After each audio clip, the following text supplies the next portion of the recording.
Let's jump right into this explainer and completely dismantle the idea that music is just some luxury, a hobby, or pleasant background noise. Today, we're looking at the hard evidence to discover why music is actually a biological necessity for human survival.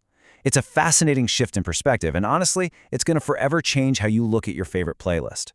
To wrap our heads around this paradigm shift, we've got a quick roadmap. First, the origins of music. Then, your brain on music. Next, healing mind and body. And finally, music as a tool for survival. Okay, Section 1. The origins of music. Is it an evolutionary byproduct or a survival tool? Let's start with a really fundamental question that evolutionary biologists have been fiercely debating for decades. Is music just an arts and entertainment luxury? I mean, think about it from a strict survival standpoint. If a catchy tune doesn't put food on the table, build a shelter, or fight off a predator, why on earth do humans dedicate thousands of hours of valuable energy creating and listening to it? It's a massive puzzle. We literally do not see this behavior to this extent anywhere else in the animal kingdom. So the famous cognitive psychologist Steven Pinker proposed a highly controversial answer. He called it the cheesecake hypothesis. He essentially argued that music is just auditory cheesecake, a happy evolutionary byproduct. The idea is that just like our taste buds evolved to seek out nutrient-rich sugars, but got completely hijacked by the engineered perfection of a cheesecake, and hey, who doesn't love a good cheesecake, right? Our brains evolved for language and pattern recognition. Pinker says music just happens to perfectly hack that dopamine reward system. It's delicious, sure, but ultimately not essential for survival. But hold on, because a lot of researchers firmly push back against that cheesecake theory. They bring the receipts showing that music directly aided early human survival. First up, there's what's jokingly called Darwin's Mick Jagger hypothesis, which suggests music was a sexual display of intelligence and strength to attract mates. Then you have Mother Reese, which is that universal musical way we coo at helpless infants to soothe them and build parent-child bonds way before language ever kicks in. And let's not forget social cohesion. Absolutely nothing syncs a tribe up for cooperation or defense quite like communal rhythm and singing. It literally binds people together. Moving on to Section 2, Your Brain on Music, the Neurological Fireworks. Let's fast forward to the modern era and see how this evolutionary tool physically reshapes us right now, using real-time fMRI brain scans.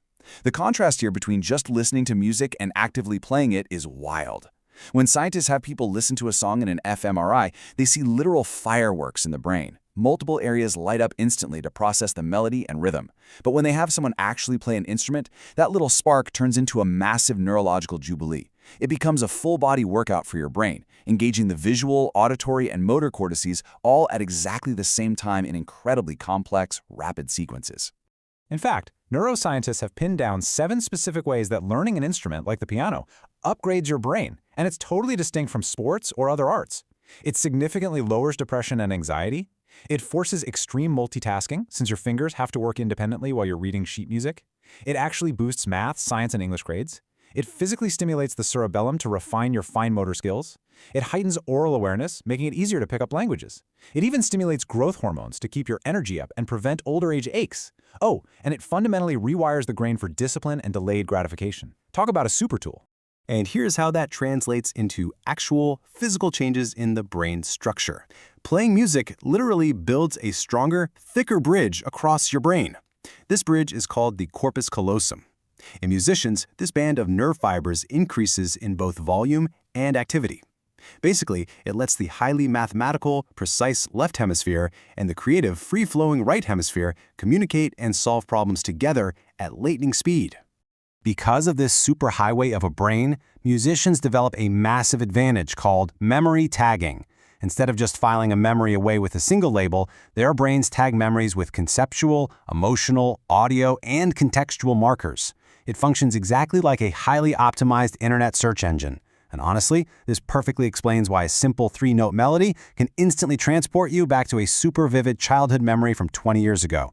Your brain literally tagged that memory to that exact sound. All right, Section 3, Healing Mind and Body, the Clinical Power of Sound. The huge takeaway here is that if music can physically alter brain structures and supercharge memory, we can absolutely harness it as a targeted medical tool. Take the ISO principle, for example. You can actually try this clinical technique yourself. If you're having an awful day, don't immediately blast upbeat, happy pop music. That actually clashes with your brain's current state. Instead, figure out your current bad mood and play a song that perfectly matches that exact sadness or frustration. You're validating the emotion. Then, slowly, over the next few songs, shift the playlist's tempo and feel until you arrive at your desired positive mood. You are literally taking your brain by the hand and guiding it to a healthier destination. And it goes way beyond just managing your mood. Engaging with music floods your body with very real physiological benefits. Group singing, it releases oxytocin, the bonding hormone. Actively making music boosts dopamine and serotonin while dropping your stress hormone, cortisol. Music therapists even use rhythmic movement to significantly heighten a patient's pain tolerance after surgery. And incredibly, because musical memory is stored deep down in the hippocampus, familiar tunes can completely bypass the devastating memory loss of dementia. It allows patients who can't remember their own names to suddenly recognize loved ones and sing along to every word of a song.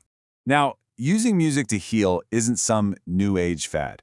The ancient Greeks actually used music to try and cure mental disorders. But the modern clinical profession of music therapy was really forged in the trauma of the world wars. When local musicians went into hospitals to play for severely traumatized, injured service members, doctors started noticing something incredible.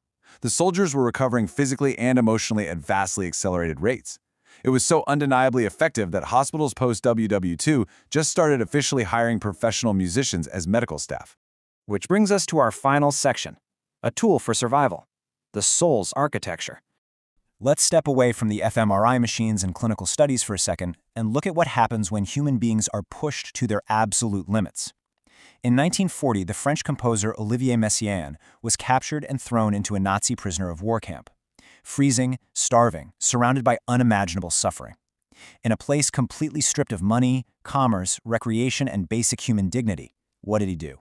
He found scraps of paper, he befriended his sympathetic guard, and he composed a masterpiece called the Quartet for the End of Time, premiering it to thousands of his fellow prisoners. In an environment where every single calorie should have been spent purely on staying alive, Messiaen proved that art isn't an extra luxury, it is an unquenchable expression of life itself. We saw this exact same survival instinct in modern times, too. Musician and Dean of Music Carl Polnack noted that on the evening of September 11, 2001, New Yorkers didn't cope by playing board games, watching TV, or going shopping. The very first organized communal response in the city was people spontaneously gathering in the streets and around firehouses, singing We Shall Overcome and America the Beautiful together. Music literally led the emotional recovery of the city that very night. Polnack's words perfectly capture this reality. He says, music is not part of arts and entertainment. Music is a basic need of human survival. We have to stop tossing it into the same mental bucket as a pleasant weekend hobby. When words fail, when our minds just cannot process the trauma or the immense joy right in front of us, music steps in. Polnack actually witnessed this profound effect firsthand during what he calls the most important concert of his life, played at a small nursing home. He and a friend were performing Aaron Copland's Sonata, a piece dedicated to a downed World War II pilot. Right in the middle of the performance, an elderly veteran with a military buzz cut just began weeping uncontrollably. Afterward, the veteran explained that for decades he had completely repressed the memory of watching his fellow pilot get shot down over the ocean.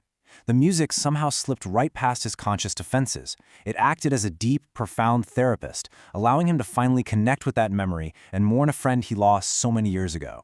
It's a powerful story, and it beautifully illustrates what the ancient Greeks knew all along. They actually believed that astronomy and music were two sides of the exact same coin. Think about it. If astronomy is the science we use to map the vastness of the permanent, outer, observable universe, then music is the precise, vital science we use to map our own invisible, hidden, internal universe. It's how we find the big, invisible, moving pieces inside our hearts and finally line them up.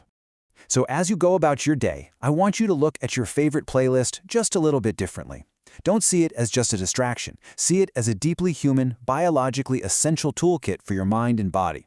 The next time you press play, ask yourself, what invisible, internal relationships are you about to explore?